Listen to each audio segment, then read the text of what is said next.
Ini aku. Suara pria itu agak dingin, dan dia berbalik, wajahnya yang cantik memerah. Tadi dia hanya merasa dipeluk erat dan hampir kehabisan nafas. Dia juga merasakan ada benda asing yang menonjol. Itu sangat aneh. Ji Yun Xuan, Mu Yun tercengang. Saat itu, dia telah mengasingkan diri selama lebih dari 3.000 tahun. Setelah meninggalkan Bea Cukai, dia bertemu Mu Cuksue. Saat itu, Cuksue dikejar dan dibunuh. Itu melindungi Cuksue. Kemudian, dia kembali ke Sekte Tianfeng. Ji Yun Xuan lah yang memimpin. Selain itu, saudara perempuan Ji Yun Xuan, Ji Zian, juga bertemu dengannya ketika dia memasuki reruntuhan Chang Tianzong. Tapi Mu Yun tidak pernah menyangka bahwa Ji Yun Xuan lah yang datang ke sini. Memalukan, ini sangat memalukan. Aku hanya mengira itu sinya. Ji Yun Xuan tidak terkejut dan berkata, wakil pemimpin tidak bisa datang. Minta aku untuk datang. Apa yang telah terjadi? Ji Yun Xuan kemudian berkata, sejak kamu pergi, lebih dari 100 tahun telah berlalu, dan banyak hal telah terjadi di Changsu. Mu Yun mendengarkan. Ji Yun Xuan menjelaskan, awalnya menutupi langit dan laut, kini telah menjadi gurun, namun dalam beberapa tahun terakhir, air laut telah menyembur keluar dari gurun, membentuk danau pasir besar dan kecil. Di Gua Qiyun, monster berwarna darah sering keluar dan menimbulkan masalah, yang menyebabkan kegemparan di Changsu. Di aliran Luanyun, segala jenis hewan liar sering muncul dan menjadi musuh masyarakat Changsu. Keluarga Chang, Istana Xiaoyao, dan Sekte Tianfeng kita bisa dikatakan berantakan sekarang, apalagi hubungan tripartit juga tegang. Mendengar ini, Mu Yun tercengang. 3 perang, yah, Ji Yun Xuan berkata dengan getir, awalnya, ada masalah yang tak ada habisnya dalam menutupi langit laut, aliran Luanyun dan tempat-tempat lain, tetapi ada juga harta karun yang aneh. Ketiga komoditas tersebut banyak bersaing satu sama lain, dan jika ada terlalu banyak perkelahian, itu tidak dapat diselesaikan. Mu Yun mengangguk. Lahirnya dunia baru merupakan peluang baru dan berbeda bagi semua tempat, yang tidak dapat dihindari oleh siapapun. Ini adalah peluang baru, namun juga merupakan dunia persaingan yang hebat. Di mana sinya sekarang? Di Sekte Tianfeng, kami tidak bisa melarikan diri. Setelah kematian Jing Fan dan Wu Wenqian, sekarang ada 3 wakil penguasa di Sekte Tianfeng kami. Sang Oriental, Si Yanyan, dan Tuan Wang. Sekarang, Tuan Wang telah mencapai wilayah Taoisme dan 4 gajah. Dia memainkan peran penting dalam sekte tersebut. 4 gambar, keadaan yixinya saat ini dapat dianggap sebagai yang teratas di Changsu yang begitu besar. Ji Yun Xuan kemudian berkata, Tuan Wang berkata, kamu memiliki keterampilan mengubah penampilan. Saya dapat membawamu ke Sekte Tianfeng. Oke, Mu Yun mengangguk, lalu memikirkannya, dan berubah menjadi penampilan Zhang Xuexin. Dia dan Shen Mugui, Zhao Wenting dan Zhang Xuexin cukup akrab di tahun-tahun ini. Tidak akan ada kelalaian dengan mengandalkan batu tinta persegi untuk berubah menjadi Zhang Xuexin. 1, 2, tinggalkan lembah. Namun, dalam setengah hari, 2 sosok muncul di luar Daqingshan. Gunung hijau besar yang tak berujung ini sebenarnya adalah salah satu kawasan terlarang di Changsu. Ini belum dieksplorasi secara menyeluruh selama bertahun-tahun. Sekte Tianfeng terletak di cabang di luar Daqingshan. Pegunungan yang menjulang tinggi, Anda dapat melihat loteng, menara, istana, del.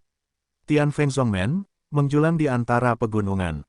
Ketika mereka sampai di gerbang gunung, beberapa murid Sekte Tianfeng membungkuk memberi hormat ketika mereka melihat Ji Yun Xuan. Sekarang Ji Yun Xuan bukan lagi alam ke-9 Daotai, melainkan alam kedua Daohai. Baik di Changsu atau Pingzu, status orang-orang di tingkat Daohai Senjing tidaklah rendah. Setelah memasuki gerbang gunung, Ji Yun Xuan membawa Mu Yun ke sebuah lembah di luar. Di lembah, suara omelan terdengar samar. Sudah kubilang, jika kamu tidak berlatih dengan baik, kamu tidak akan bisa melindungi dirimu sendiri saat kamu besar nanti. Jika kamu ingin menjadi pejuang yang kuat seperti ibumu, kamu harus bekerja lebih keras. Tahukah kamu betapa kerasnya latihan Lord Wang di masa lalu? Jika kamu tidak berkonsentrasi, aku tidak akan mengajarimu. Ketika Mu Yun dan Ji Yun Xuan memasuki lembah, mereka hanya melihat rumput di lembah, dan kedua suara itu berdiri di seberangnya. Salah satunya bertubuh langsing dan anggun dalam balutan gaun panjang. Saat ini, tangannya berada di pinggul dan dia cukup marah. Sosok lainnya adalah seorang gadis kecil yang kelihatannya berusia sekitar 6 atau 7 tahun. Matanya yang besar bertatah di wajahnya yang seperti telur angsa. Dia tersenyum dengan lesung pipit yang memabukkan di sekitar mulutnya. Rambutnya diikat dengan pita ungu, mengenakan gaun kuning angsa, dan lingkaran bunga teratai disulam di kerah seberangnya. Cerdas dan menggemaskan. Kamu masih tertawa. Wanita jangkung itu bersenandung. Mu Cuksue, tertawalah lagi, aku benar-benar tidak akan mengajarimu. Saudari Zian, kamu tidak bisa mengajariku. Suara gadis kecil itu sangat bagus. Dia berkata sambil tersenyum, kamu tidak bisa menggunakan keterampilan suara. Kamu, asap ungu. Ji Yunsuan berteriak. Ji Zian sedikit terkejut. Begitu dia berbalik, dia melihat saudara perempuannya muncul di lembah bersama seorang pemuda aneh. Saudari, Ji Zian menatap adiknya dan pria aneh itu. Dia tidak bisa menahan diri untuk berkata, dia adalah ayah. Di sisi lain, mata besar Mu Cuksue bersinar. Dia sangat terkejut hingga dia tiba-tiba melompat ke arah Mu Yun. Mu Yun membuka tangannya dan memeluk putrinya. Ji Zian tercengang. Ayah, Mu Yun, ini bukan. Mu Yun mengambil Ji Zian dan berkata, bagaimana suir tahu itu ayahnya? Saya mendengarnya. Apakah kamu mendengarnya? Mu Cuksue berkata dengan bangga, saya mengikuti ibu saya untuk berlatih fonologi. Pendengaran alami saya sangat tidak biasa. Meskipun ayah saya telah mengubah asal-usul dan penampilan jiwa saya, setiap gerakan dan setiap napasnya sama seperti sebelumnya. Bedanya, ayahku, ini lebih kuat, tapi ritmenya masih ada. Mu Yun tertegun. Xiao Cuksue masih memiliki keajaiban seperti itu. Segera, Mu Yun mengubah wajah dan napasnya. Mu Cuksue dengan lembut memegang pipi Mu Yun dengan tangan kecilnya dan menciumnya dengan sekali klik. Ayah, kenapa ayah lama sekali baru kembali menemuiku? Mu Cuksue memeluk leher Mu Yun dan berkata dengan lemah, aku merindukanmu. Mendengar ini, ujung hidung Mu Yun terasa masam. Mu Cuksue segera melepaskan diri, menatap Mu Yun dan berkata sambil tersenyum, ayah, kamu akan menangis. Omong kosong. Aku mendengarnya. Tidak ada. Saat ini, Ji Yunsuan dan Ji Zian mundur dari lembah. Di lembah, di atas rumput, ayah dan anak perempuannya duduk di tanah. Mu Cuksue buru-buru berkata, ayah, saya telah mencoba berkultivasi, tetapi pertumbuhan saya lambat. Mu Yun tahu bahwa tidak satupun dari 9 anaknya tumbuh secepat orang normal. Dia memikirkannya dan hanya merasa bahwa itu mungkin ada hubungannya dengan takdirnya sendiri dan takdir Kaisar ke-9. Faktanya, kecuali Qin Mengyao, Ming Yuexin bukanlah manusia. Wanita lainnya adalah manusia. Anak-anak mereka seharusnya tumbuh normal. Mu Yun merasa hanya ada satu kemungkinan. Jangan khawatir, saudara-saudaramu tumbuh dengan lambat. Mu Yun berkata sambil tersenyum, mendengar saudara-saudari itu. Mu Cuksue duduk dan berkata dengan serius, saya ingat semuanya. Saya mendengar, ibu saya berkata, kakak Qin Chen, kakak kedua Mu Yudan, adik ketiga, Mu Yuyan, saudara keempat Mu Suan Feng, saudara kelima Mu Suan Chen, 6 kakak laki-laki Mu Tianyan, dan 7 saudara perempuan, Mu Zixuan. Ibuku bilang aku mungkin peringkat ke-8 atau ke-9, yang merupakan yang terkecil di antara para penggembala kita. Berbicara tentang ini, Mu Cuksue bertanya, ayah, apakah kamu sudah mendengar kabar dari ibu saya yang ke-8? Apakah dia sudah melahirkan? Apakah saya yang ke-8 atau ke-9? Mu Yun tercengang. Dia benar-benar tidak tahu. Kamu, seharusnya yang ke-8. Mu Cuksue tersenyum dan berkata, ayah, kamu tidak tahu. Kemudian Mu Cuksue mengeluarkan seruling giok dan berkata sambil tersenyum, ayah, dengarkan serulingku. Gadis kecil itu duduk di tanah dan mulai memainkan seruling. Mu Yun berbaring di rumput, memegangi kepalanya dengan tangan dan menyipitkan mata. Matahari siang bersinar, ayah dan anak perempuannya sangat harmonis. Lagu berakhir, Mu Cuksue tersenyum dan berkata, ayah, bagaimana kabarmu? Kuat, sekuat ibumu. Mu Yun berkata dengan serius, ayah sekarang berada di 5 level Daohai. Lagumu membuat ayah merasa sedikit pusing. Benar-benar, Mu Cuksue tidak bisa menahan diri untuk berkata, tapi laguku bisa menstimulasi hati seorang pejuang dan memungkinkan seorang pejuang mengeluarkan potensinya. Bagaimana bisa membuatmu pusing? Baiklah, Mu Cuksue berkata lagi, kalau begitu aku akan memainkan lagu lain untuk ayahku. Oke, lagu demi lagu, lambat laun, Salju awal mulai lelah. Mereka yang berlatih musik dan pencaksilat tidak sekedar memainkan alat musik, tetapi menggunakan alat musik sebagai senjata untuk mengeluarkan kekuatan yang sangat dahsyat. Mu Cuksue berbaring di pelukan Mu Yun dan berkata, "Ayah, kemana saja kamu selama ini? Katakan padaku." "Bagus." Mu Yun tersenyum dan berkata, "Ayah pergi ke Pingzu, dengan satu bernama Sen Mugui dan satu lagi bernama Zhao Wenting." Sedikit demi sedikit waktu berlalu, dan perlahan, Mu Cuksue berbaring di pelukan Mu Yun dan tertidur. Kali ini, Mu Cuksue merasa sangat lega.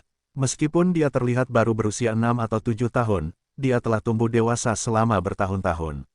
Dia sangat bijaksana untuk memahami bahwa adalah hal yang baik bagi ayahnya untuk kembali, yang berarti ayahnya selamat. Ayah di luar pasti mengalami bahaya. Matahari terbenam di barat. Mu Yun membawa Mu Cuksue ke tempat tidur di kamar. Dengan satu tangan di dahinya, Mu Yun hanya memandangi putrinya yang tertidur dan merasa inilah saat yang membuatnya sangat bahagia. Setelah menjadi seorang ayah, lambat laun ia pun memahami kesulitan orang tuanya. Jalan masih panjang di masa depan. Jadi dia tidak bisa mati. Tidak hanya bagi mereka yang peduli pada dirinya sendiri, tetapi juga bagi anak-anaknya. Langit menjadi gelap. Di dalam ruangan, sesosok tubuh tiba-tiba muncul. Wanita itu mengenakan rok kasa berwarna biru muda, yang cukup panjang hingga bisa menyeret tanah. Pita hijau diikatkan di pinggang, dan gelang giok biru yang sesuai dengan gaun itu dikenakan di pergelangan tangan kanan. 3.000 sutra hijau digulung menjadi sanggul kembang sepatu, dan jepit rambut giok biru kerajaan disisipkan di antara rambut. Riasan tipis cocok, beberapa helai rambut melingkari leher. Usapkan sedikit bedak pada wajah batu giok yang bersih dan putih. Matanya seperti air, jernih dan bersih, namun terlihat sedikit lelah. Mengenakan rok berpayudara rendah, mereka terlihat murni dan menawan. "Itu Wangsinya, apakah kamu tidak cukup melihat?" Bibir Wangsinya terbuka dengan lembut dan suaranya indah. Mu Yun hanya bereaksi, berbalik dan melihatnya. Dia sedikit terkejut dan tidak bisa menahan diri untuk tidak menjilat bibirnya. Melihat penampilan Mu Yun, Wang Xin Yaxiu mengangkat alisnya. Mereka sudah bersama sejak lama. Mu Yun tahu apa yang ada di kepala orang ini. "Tentu saja, saya tidak cukup melihat." Mu Yun tidak bisa menahan tawa dan berkata, "Saya harap saya bisa menemani istri dan anak perempuan saya setiap hari." Wang Xinya datang ke depan reruntuhan dan melihat Mu Cuksue tertidur. Dia tidak dapat menahan diri untuk berkata, "Gadis ini harus memamerkan keterampilan serulingnya bersamamu." "Bagaimana ini bisa dipamerkan?" Mu Yun dengan lembut menggenggam tangan giok Wang Xinya, dan hatinya sudah panas. Meskipun dia kecil, dia tahu segalanya. "Kalau begitu keluarlah." Mu Yun melambaikan telapak tangannya, dan ruangan itu dibatasi. Dia meraih Wang Xinya, sosoknya melintas dan muncul kembali. Itu sudah ada di sebuah paviliun di lembah. Cahaya bulan itu seperti air. Terkadang terdengar suara burung roh dan serangga di lembah. Sangat sepi. Mu Yun memeluk Wang Xinya dan merobek tangan besarnya.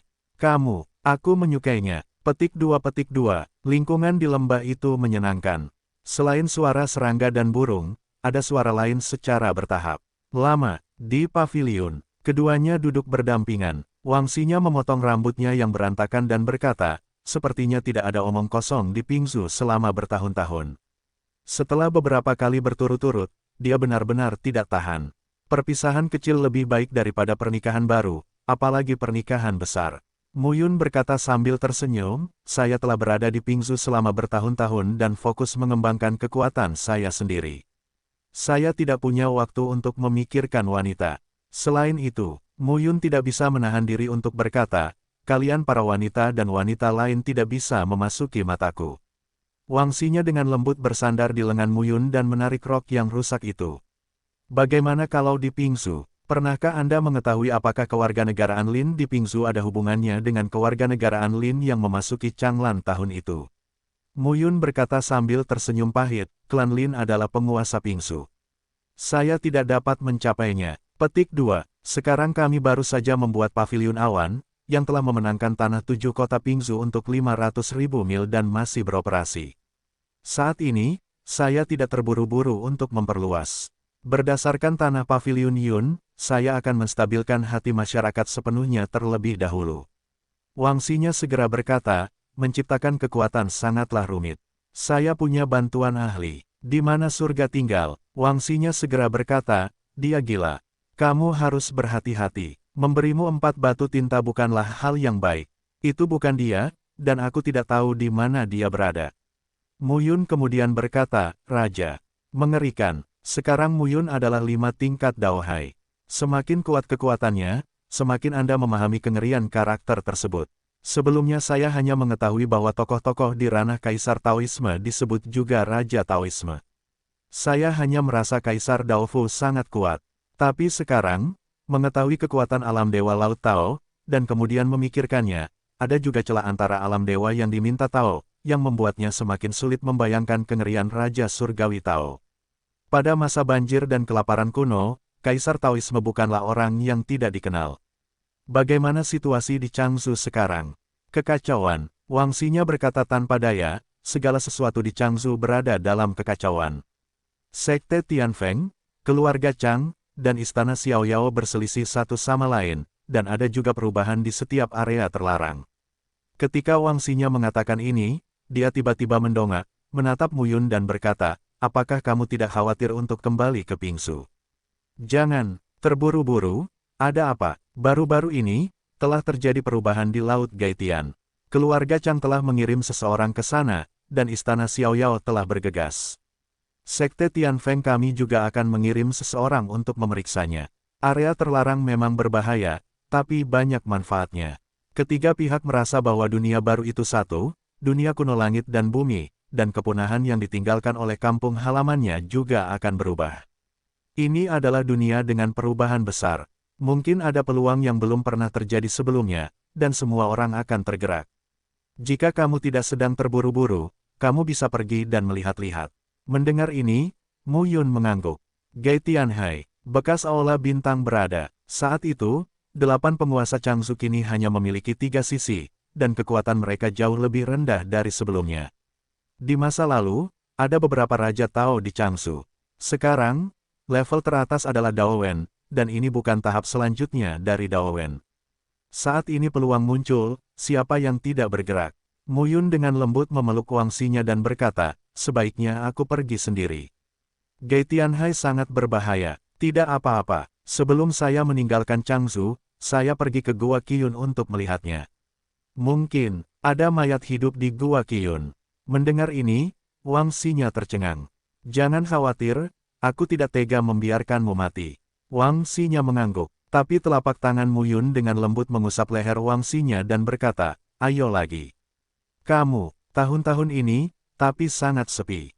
Kemudian Muyun dengan lembut menekan Wangsinya dan membungkuk. Setelah tinggal di Sekte Tianfeng selama setengah bulan, Gai Tianhai akhirnya mengirimkan kembali berita bahwa Sekte Tianfeng akan mengirim murid dan tetuanya. Pada hari ini, Muyun juga meninggalkan Sekte Tianfeng dan pergi ke utara menuju Gai Tianhai.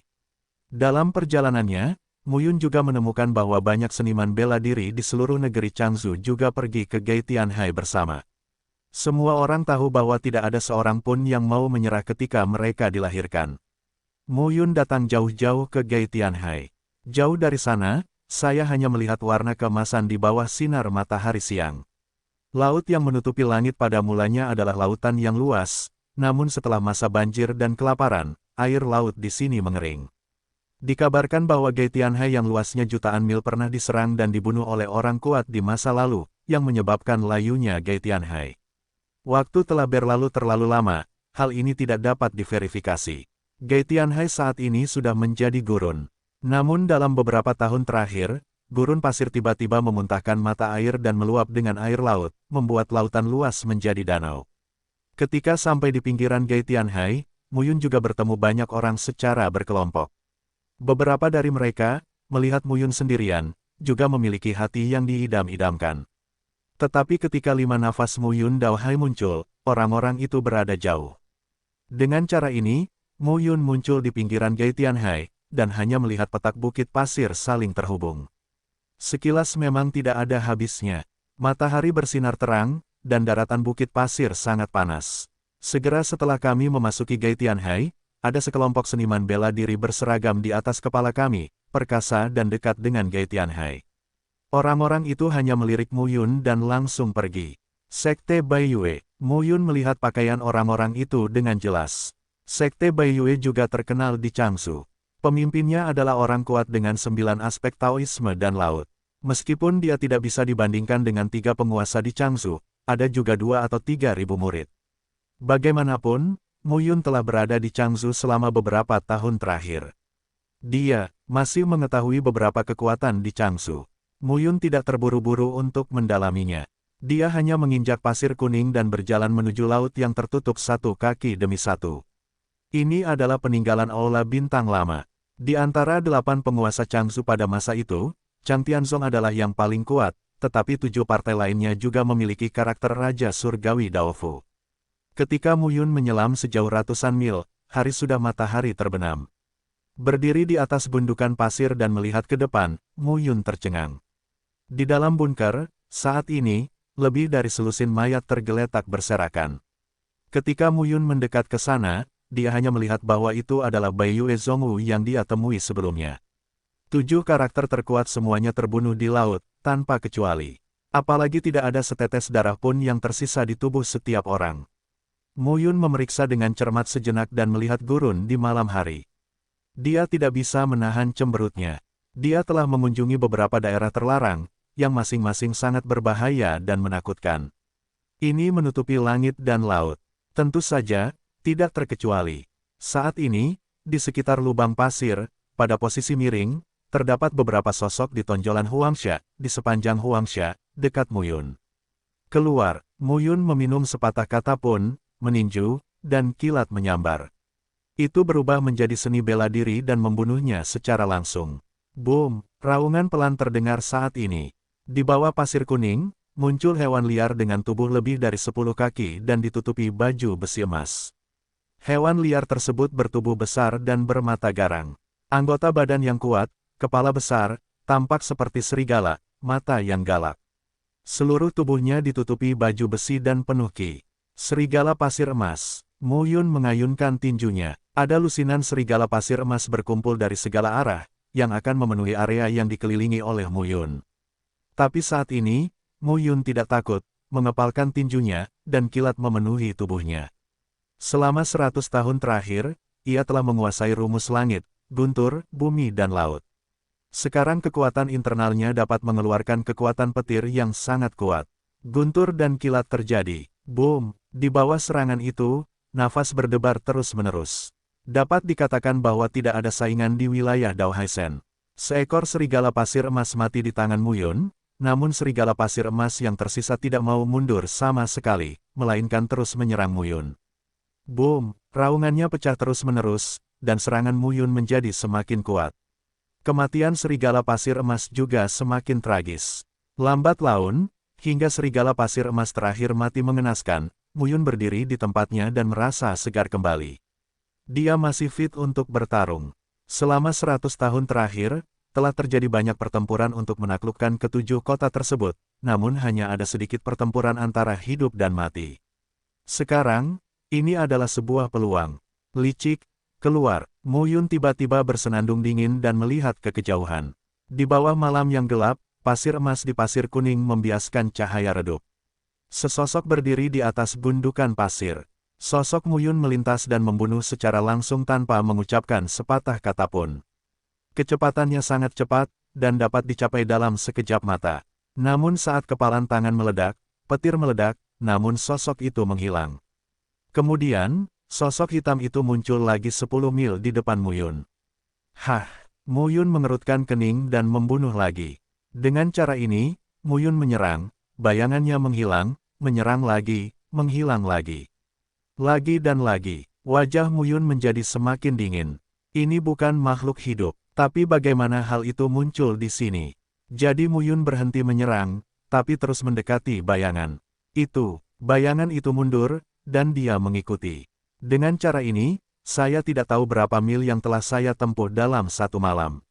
Ketika langit cerah, Mu Yun melihat lagi, dan bayangan itu menghilang.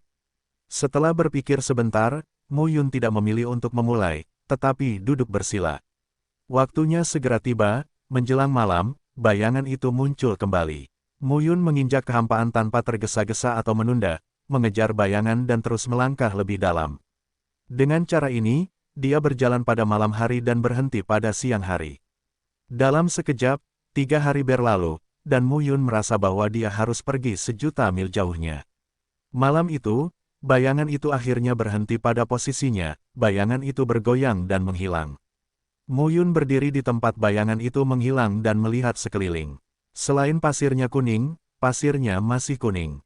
Apa bayangannya? Saat ini, pasir kuning di tanah berdesir dan mengeluarkan suara.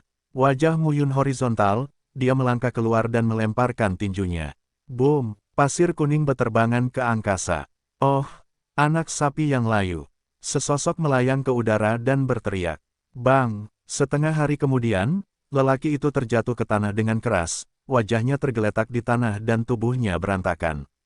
Siapa? Siapa itu? Jahat sekali. Bersumpah, pedang panjang ada di atas lehernya. Wajah pria itu berubah, berlutut sambil mengembuskan napas, bersujud dan berkata, aku salah.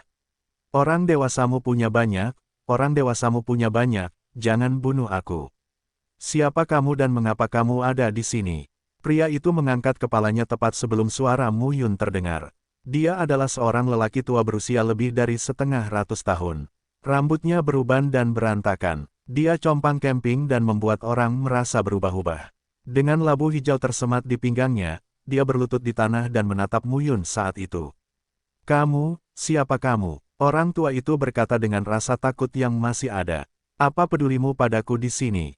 Ada begitu banyak orang di Gei Tianhai, dan aku tidak melawanmu.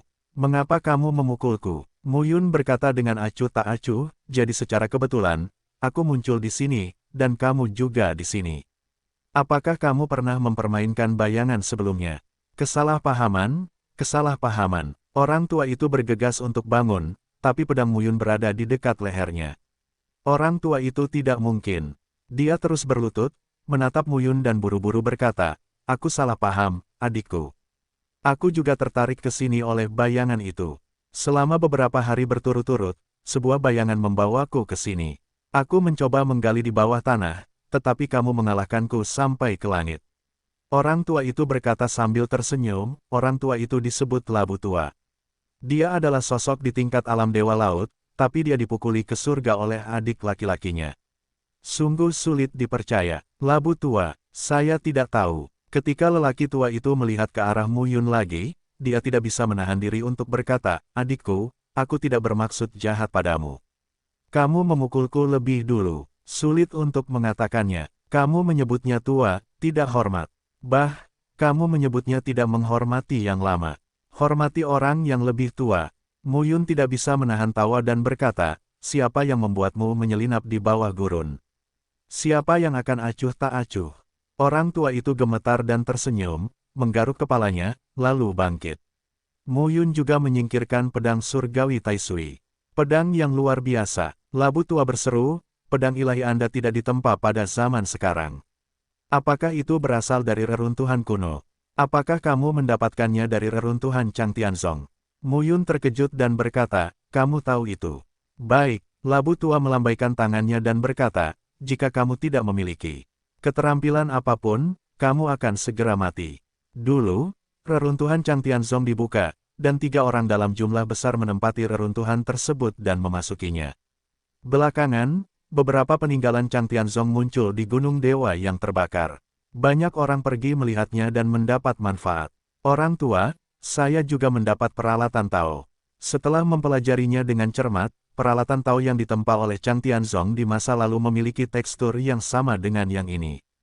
Intinya tidak akan berubah, tapi pedangmu lebih misterius. Sangat berbeda saat ditaruh di leherku tadi. Mu Yun tidak mengatakan apapun. Petunjuk apa yang bisa kamu temukan? Ya, Labu Tua melanjutkan, ada sesuatu di bawah tanah. Saya menggali terowongan sebentar, tapi terowongan itu mudah runtuh karena ini gurun. Aku ingat jalannya, ada sebuah istana di bawah. Kemungkinan besar itu adalah peninggalan Aula Bintang. Memimpin, oke, dengan itu, Labu Tua mulai menggali lubang. Saat ini, beberapa sosok muncul di kejauhan. Sekelompok 4 orang, dipimpin oleh seorang pria berusia 30-an, bertubuh tinggi dan kurus. Sekilas, lelaki itu melihat Labu Tua dalam kegelapan dan langsung meraung, Labu Tua.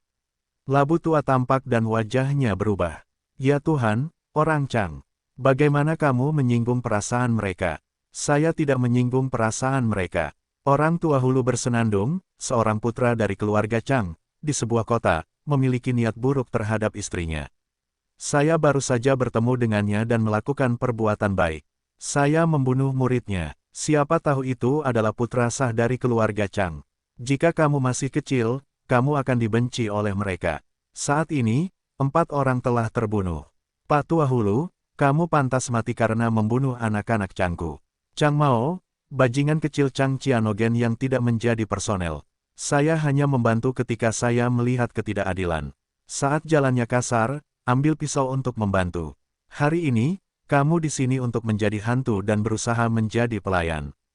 Chang Mao sangat marah dan langsung memotongnya dengan pisau. Dan 3 orang lainnya sedang mengincar Mu Yun. Mu Yun melangkah mundur dan segera berkata, saya tidak mengenalnya. Namun ketiga pria itu mengabaikannya dan langsung mengepung dan membunuh Mu Yun. Melihat ketiganya begitu kasar, Mu Yun terus mundur dan berkata lagi, saya tidak mengenalnya, tapi saya baru saja bertemu dengannya di sini. Pertemuan, di mana ada kebetulan seperti itu. Anak laki-laki, sudah terlambat untuk memutuskan hubungan sekarang. Matilah. Ketiga pria itu datang langsung. Wajah Mu Yun horizontal dan berkata dengan dingin, kamu tidak bisa menyalahkanku. Sepatah kata jatuh, dan pedang surgawi Tai Sui muncul di tangannya. Dao Hai Wuzong, melihat adegan ini, ketiganya tertawa terbahak-bahak. Ketiga orang ini semuanya adalah 7 orang kuat Dao Hai, dan mereka juga termasuk dalam level menengah dan tinggi di keluarga Chang. Secara alami, mereka tidak takut pada pemuda dengan 5 Dao Hai yang kuat. Labu tua pandai mengebor di tempat bersejarah. Anak ini mengikuti labu tua dan pasti memiliki banyak harta berharga. Bunuh dia, ya, 3 angka, bunuh langsung. Pada saat yang sama, di sisi lain, labu tua itu dikejar dan dipotong oleh orang yang subur. Jalan Chang Mao dan 9 tingkat laut. Setiap pisau yang ditebang memiliki tenda pisau 100 sang, meninggalkan celah di tanah pasir kuning. Tak lama kemudian, ratusan retakan muncul di pasir, dan bahkan tanah mulai runtuh. Tetapi, labu tua masih utuh, dengan cerdik menghindari setiap serangan Chang Mao. Labu tua, bertarunglah denganku. Chang Mao sangat marah. Orang ini mempunyai postur yang aneh. Dia tidak bisa memotong apapun. Hal ini membuat Chang Mao sangat marah. Bertarung denganmu, Pak Tua, aku tidak bisa hancur berkeping-keping. Jangan bermimpi. Labu tua tertawa aneh. Tapi saat itu, matanya melirik ke sisi lain, tapi dia tidak bisa tertawa. Chang Mao, jangan kejar aku, bangsamu sudah mati. Mendengar ini, Chang Mao leng bersenandung, jangan bicara omong kosong di sini. Ketiganya adalah Dao Hai Qizong, pelayanmu. Setengah berkata, Chang Mao tampak gemetar. Bau ketiga orang itu benar-benar hilang.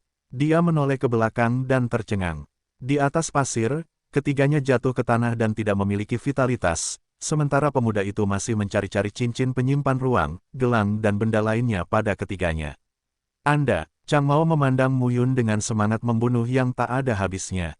Merasakan semangat pembunuh yang luar biasa, Mu Yun berbalik dan melihatnya. Dia memegang beberapa cincin penyimpanan di tangannya dan mengambil semuanya. Maaf, aku kekurangan uang. Mu Yun gemetar dan tersenyum 5160.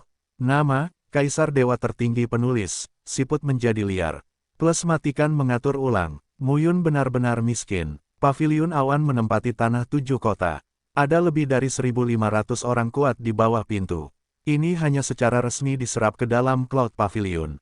Orang-orang ini harus dijaga. Tidaklah cukup menghasilkan uang hanya dengan menjual dauki dan daodan serta membantu orang membangun rangkaian besar.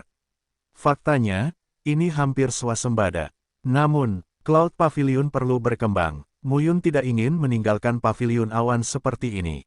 Dia juga berpikir bahwa dalam beberapa ratus tahun, ribuan atau bahkan puluhan ribu tahun, akan ada ribuan pertanyaan dan bahkan ribuan raja di paviliun Yun.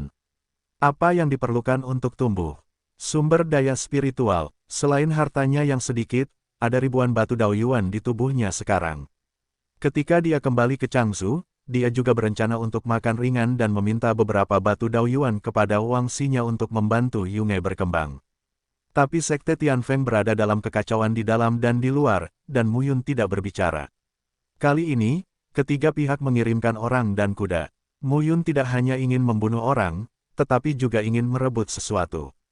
Kamu ingin mati. Chang Mao sangat marah. Dia juga merasakan 5 nafas Mu Yun Daohai. Tapi dia tidak mengerti mengapa ketiga Daohai Qizong dengan mudah diselesaikan oleh Mu Yun. Ini luar biasa. Chang Mao mengayunkan pisaunya dan langsung memotongnya ke arah Mu Yun. Mu Yun juga diterima. Pedang surgawi Tai Sui digunakan dan dipotong. Jantung kendo bersatu. 7 gerakan. Bunuh lagi. Roh pedang yang mengerikan itu pecah. Hampir mustahil bagi Daohai untuk melawan 5 kali Daohai dan 9 kali Daohai.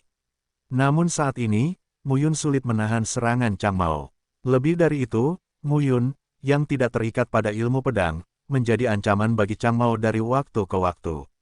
Di satu sisi, Labu Tua mengibarkan bendera dan berteriak, "Bagus sekali, adikku, bunuh dia. Orang ini telah melakukan banyak kejahatan dan membunuh banyak wanita baik. Dia benar-benar brengsek seperti Cyanogen itu. Bunuh dia, bunuh dia." Chang Mao bertarung dengan Mu Yun, dan wajahnya menjadi pucat ketika dia mendengarkan kata-kata kasar dari Labu Tua. Namun tak lama kemudian, Chang Mao tidak berminat untuk memperhatikan penyalahgunaan Labu Tua. Serangan Mu Yun menjadi semakin kuat. Dia sudah sedikit menarik. Brengsek. Dengan kata-kata makian, Chang Mao mengayunkan lebih dari 10 pisau satu demi satu, dan seluruh dunia beterbangan dengan pasir kuning. Mu Yun menggodanya. Asal-usul pemuda Daohai Wuzong ini sungguh luar biasa. Tiba-tiba, Chang Mao memotong puluhan pisau satu demi satu, membuat Mu Yun tidak bisa mendekat. Segera, sosoknya berbalik, menginjak bumi dan melayang di udara, melarikan diri. Labu Tua buru-buru berkata, "Adik, jangan biarkan dia lari. Orang ini sangat jahat. Bunuh dia dan hilangkan kerugian bagi orang-orang." Mu Yun juga melihat Chang Mao ingin melarikan diri. Dia segera melambaikan telapak tangannya dan meraung dengan pedang Qi. Di saat yang sama, tangan kirinya menjadi telapak tangan, tiba-tiba menggenggamnya dan melepaskannya kembali.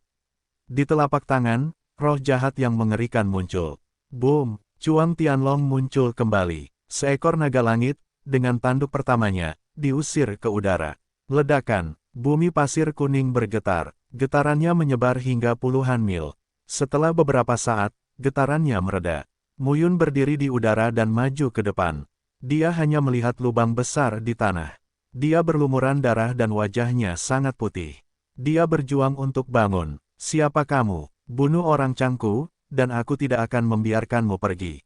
Melihat Chang Mao, Mu Yun berkata dengan nada mencemooh, "Zhang Xuexin." Boom! Satu pukulan, akhiri Chang Mao. Mu Yun mengobrak-abrik cincin luar angkasa di tubuhnya dan langsung menyimpannya. Kali ini, dia harus mengambil kembali banyak sumber daya budidaya. Jika tidak, Shen Mu dan Zhao Wenting harus berteriak padanya lagi. Labu Tua itu bertepuk tangan dan datang sambil tertawa, "Bagus, bagus.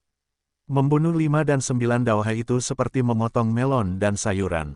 Adik Zhang benar-benar hebat. Carilah jalan orang tua itu, turun dan lihat langsung orang tua itu." Bagus. Labu Tua itu melepas labu di pinggangnya, menyesap anggurnya, menutupnya dengan sumbat, mencabut sumbatnya dan langsung mengeluarkan kompas. Kompas memancarkan bau kuno dan kuno. Labu Tua berkata sambil tersenyum, "Saya dipanggil Kompas Langit. Hebat, sungguh menakjubkan mencari situs harta karun." Dengan itu, Labu Tua itu membuka kompas dan memegangnya dengan telapak tangannya. Ketika kompas jatuh ke tanah, ia memancarkan cahaya biru yang kuat dan langsung mengoyak bumi. Kemudian, karakter di kompas, seperti tukang kertas kecil, mulai berjalan di tanah. Segera, orang-orang kertas itu berkumpul di satu arah untuk menggambar sebuah kata baru. "Nih, orang tua hulu membawa Mu Yun ke gundukan pasir tidak jauh dari sana dan berkata, 'Pasti di sini.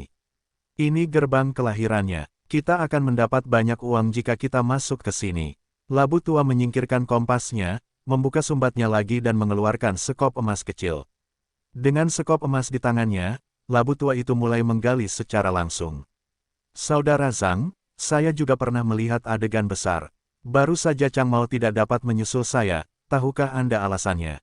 Mu Yun tidak menjawab. Labu Tua berkata pada dirinya sendiri, "Saya telah mempraktikkan metode tubuh yang sangat misterius. Apalagi dia, mustahil bagi raksasa tahu untuk mengejar saya." Labu Tua menggali seperti petani tua. "Saudara Zhang, ayo kita bicara dulu." Orang tua Labu melanjutkan, "Kamu sangat kuat. Menurutku kamu tidak terkalahkan. Aku pandai berburu harta karun. Kerja sama kita berbahaya. Kamu punya bayi di atas. Aku bertanggung jawab untuk menggali. Bagaimana kalau 5 atau 5 poin? Mu Yun lalu berkata, oke. Ketika Labu Tua mendengar ini, dia berkata sambil tersenyum, oke, saya pikir adik Zhang marah pada naga dan burung phoenix. Sejujurnya, saya masih tahu beberapa keterampilan menonton Ki, Pak Tua. Mu Yun terdiam. Kedengarannya seperti penipu. Hanya saja saya bertemu Shen Mugui di awal. Itulah yang dikatakan Shen Mugui. Belakangan, Shen Mugui benar-benar mengembangkan banyak anak muda dengan bakat yang sangat bagus untuk paviliun awan dengan mengandalkan apa yang disebut keterampilan uniknya. Orang-orang itu, Mu Yun, semuanya siap untuk berkultivasi dengan penuh semangat.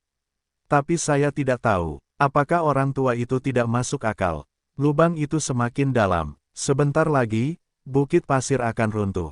Labu Tua buru-buru berkata, adik Zhang, peganglah pasir di sekitarmu dan aku akan menggali. Kita akan menggali sambil menggali. Dengan cara ini, tidak ada orang lain yang bisa menemukan lubang yang kita tinggalkan. Ya, di bawah penggalian terus-menerus, Labu Tua itu juga terengah-engah. Tapi Mu Yun menawarkan untuk membantunya menggali, tapi dia ditolak oleh lelaki tua hulu. Nama baiknya mengatakan bahwa dia melakukan kerja keras tanpa merumput. Faktanya, saya khawatir Mu Yun merampok sekop emas kecilnya. Waktu berjalan sedikit demi sedikit. Tiba-tiba, Labu Tua itu jatuh dengan sekop dan terdengar bunyi dentang. Orang tua hulu dan Mu Yun saling memandang. Mu Yun juga tercengang. Kedalamannya ratusan kaki. Dia benar-benar menggalinya.